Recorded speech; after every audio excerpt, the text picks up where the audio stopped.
Bismillahirrahmanirrahim. Assalamualaikum warahmatullahi wabarakatuh. Alhamdulillahirabbil alamin wa bihi nasta'in wa ala umuri dunya waddin. Allahumma shalli wa sallim wa barik ala sayyidina Muhammadin wa ala alihi wa sahbihi wa man tabi'ahum bi ihsanin ila yaumiddin. Amma ba'du. Selalu pertama kali Pak Nur mengingatkan kepada kalian sebagai seorang muslim untuk senantiasa bersyukur kepada Allah atas segala nikmat yang telah Allah berikan kepada kalian. Nikmat sehat, nikmat penglihatan, nikmat bisa makan dengan tanpa sariawan dan lain sebagainya. Itu patut kita syukuri karena singkat cerita Pak Nur kemarin sempat merasakan bagaimana sakitnya ketika naik kendaraan, kemudian kemasukan hewan kecil, ya toh, karena helmnya lagi dibuka, enggak ditutup kacanya, luar biasa sakitnya. Nah, kalian diberi kesehatan mata ini patut untuk disyukuri, karena banyak dari kita yang mungkin ketika lahir tidak bisa melihat atau bisa melihat tetapi kabur dan lain sebagainya. Ya, maka dari itu gunakan kenikmatan itu untuk melihat hal-hal yang baik. Mulut juga sama. Bagaimana tidak enaknya ya jika kalian makan sariawan atau radang tenggorokan. Maka ketika kalian sehat mulutnya, tenggorokannya patut disyukuri minimal dengan mengucapkan alhamdulillahirabbil alamin dan gunakan kesehatan kalian untuk melakukan hal-hal yang baik. Mulutnya digunakan untuk bicara yang baik. Tidak banyak ngerasani, tidak banyak mengeluh. Andai kata ngeluh, ya toh, langsung sadar diri. Astagfirullahaladzim, ya Allah, aku kok banyak mengeluh. Itu ya, pada hari ini poin intinya seperti itu. Kemudian yang kedua, selawat dan salam semoga selalu tercurah kepada junjungan kita Nabi Muhammad SAW, dan jadikanlah Nabi Muhammad sebagai suri tauladan kalian. Oke, sebelum kita mulai pembelajaran hari ini, alangkah baiknya kita awali dengan membaca suratul Fatihah bersama-sama agar Allah senantiasa memberikan kemudahan, kepahaman bagi kita semuanya dalam pembelajaran. Al-Hadiniyah biridhoillah Al-Fatihah. A'udzubillahi minasyaitonirrajim. Bismillahirrahmanirrahim. Alhamdulillahirabbil alamin arrahmanirrahim maliki yaumiddin. Iyyaka na'budu wa iyyaka nasta'in ihdinas siratal mustaqim siratal ladzina an'amta 'alaihim ghairil maghdubi 'alaihim waladdallin. Amin. Oke. Kita akan melanjutkan pembelajaran kita pada waktu yang lalu. Sebelum kita masuk ke pembelajaran mengenai mengkafani jenazah, Pak Nur akan sedikit mengulang pembelajaran yang lalu kaitannya dengan memandikan jenazah. Sudah berpraktek ya bagaimana cara memandikan jenazah. Nah, kewajiban seorang muslim terhadap jenazah ada 4. Apa saja kemarin? Yang pertama, kemudian mengkafani, kemudian mensolatkan, dan juga hukumnya dari keempat itu semuanya adalah fardu kifayah. Yang artinya fardu kifayah adalah jika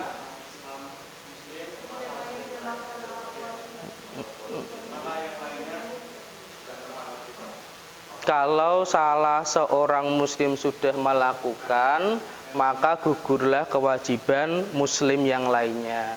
Dan apabila tidak ada seorang muslim pun yang melakukan, maka berdosalah seluruh umat Islam yang mengetahui atau di wilayah itu yang mengetahui bahwasanya di situ ada jenazah yang belum terurus, ya.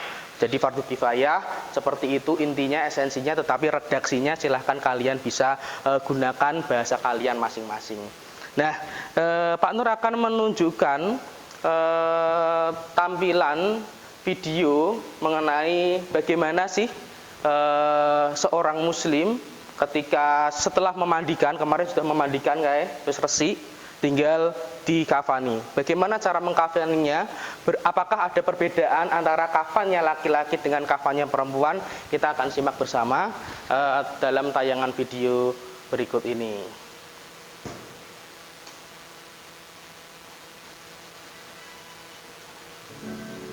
Kita mulai mengulang yang kemarin ya. Saat melihat kematian, semestinya semakin menyadarkan bahwa kita akan menyusulnya cepat atau lambat. Efek yang telah disiapkan. Proses berikutnya dari pengurusan jenazah adalah menyolatkan. Ada ucap. Oke. Sampai sini kesimpulan dari tayangan awal mengenai video yang baru kalian saksikan. Kalau kalian menemukan saudara kalian yang misalnya sakaratul maut atau mau dicabut oleh Allah Subhanahu wa taala ruhnya, maka tugas kita yang pertama adalah mentalkin di telinga kanan maupun telinga kirinya. Ya, lebih baik antara telinga kanan dan kiri, tentunya telinga kanan. Apa yang harus diucapkan orang yang mentalkin adalah kalimat asyhadu alla ilaha illallah wa asyhadu anna muhammadar rasulullah. Terkadang kan bagaimana cara mengkafani jenazah. Tujuan dari pembelajaran hari ini yaitu kalian mengetahui tahapan-tahapan mengkafani jenazah. Yang kedua, kalian akan mengetahui bagaimana cara mempraktekkan mengkafani jenazah. Dengan metode yang sama dengan yang lalu, kita akan menggunakan metode role playing, yang mana Pak Nur akan mendemonstrasikan terlebih dahulu bagaimana cara mengkafani jenazah laki-laki, kemudian jenazah perempuan kalian simak ya, dan nanti gantian untuk kalian bisa mempraktekkan di depan sini. Oke, bisa dipahami. Jenazah adalah kelompok 3 dan kelompok 4 yang terdiri dari Talita, Nuzul dan Nina, kemudian Najma, Naila, dan juga Muhammad Umar Rizky Maulana. Ya, silakan untuk bisa berkumpul dengan kelompoknya.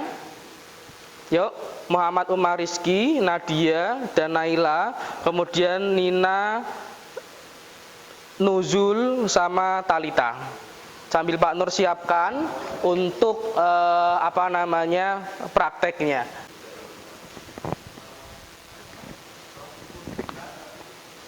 Satu. Ingat ya, 2. Ini di dada, orang ning pas leher ya.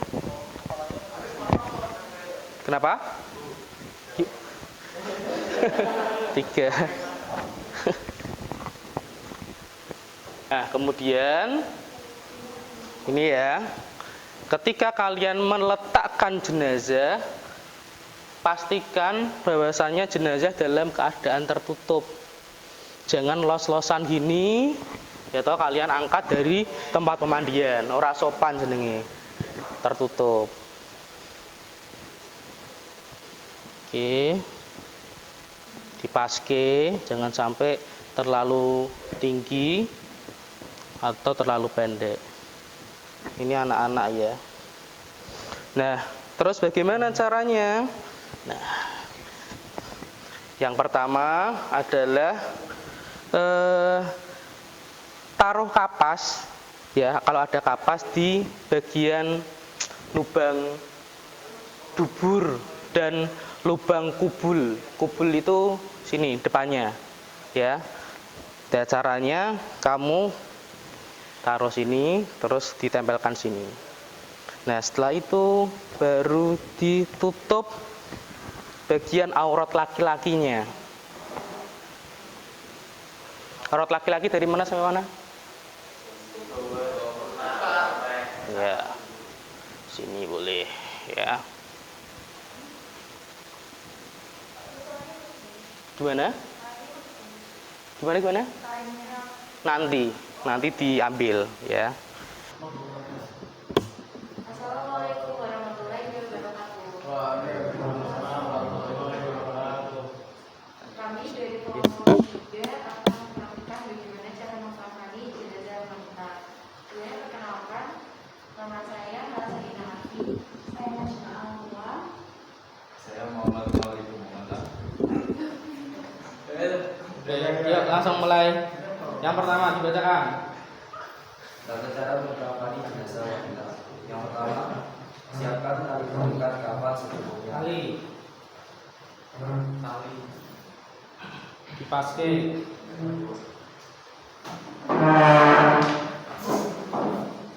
Halaman 5 ya.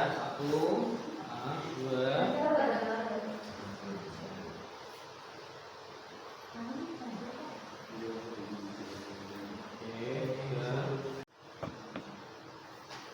Oke, kain sarung itu kain sarung ya. Ini juga. Ini juga kain sarung. Harusnya satu.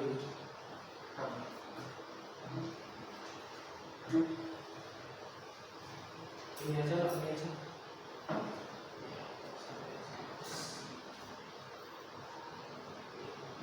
Yuk, lanjut.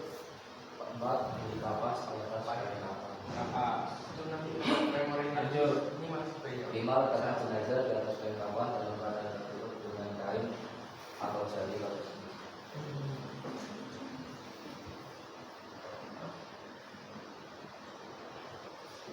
Hati-hati no.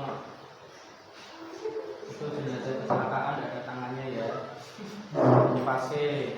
Nah, sip.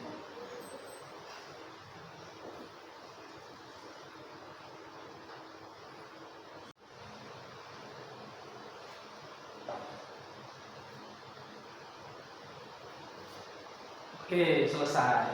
Tepuk tangan untuk teman-teman.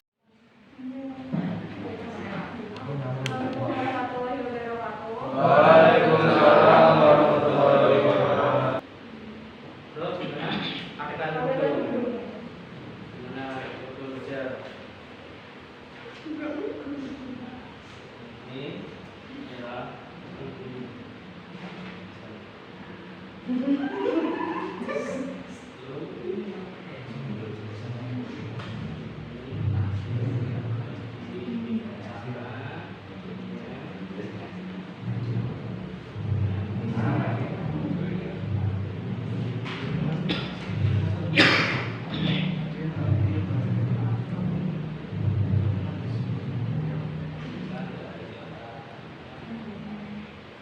Selanjutnya, simakkan kain kafan bagian kiri dilanjutkan dengan kain kafan bagian kanan secara urut dari kain kafan 1 sampai kain kafan selanjutnya.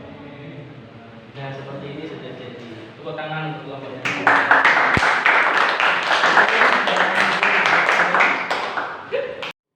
Terakhir, refleksi dari pembelajaran kita pada hari ini adalah kalian bisa tahu tahapan untuk mengkafani jenazah dan kalian bisa untuk mempraktekkan bagaimana cara mengkafani jenazah. Terakhir, ada tugas yang harus kalian kerjakan, yaitu kalau kemarin Pak Nur memberi tugas bagaimana cara memandikan jenazah, khususnya jenazah yang terkena COVID, maka LKPD hari ini adalah bagaimana kaitannya mengurus jenazah atau mengkafani jenazah yang terkena penyakit COVID-19. Akan kita kumpulkan besok, pertemuan besok dan akan kita diskusi. Itu pada pertemuan yang akan datang, insya Allah kita akan mempraktekkan dan semua kelompok harus mempraktekkan bagaimana cara mensolatkan jenazah. Ya, karena setiap muslim harus bisa bagaimana mensolatkan jenazah baik itu tata caranya maupun bacaan. Itu ada yang mau ditanyakan? Cukup ya. Baiklah, mari anak-anak sekalian kita akhiri pertemuan kita pada pagi hari ini dengan membaca hamdalah bersama-sama. Allahu Akbar.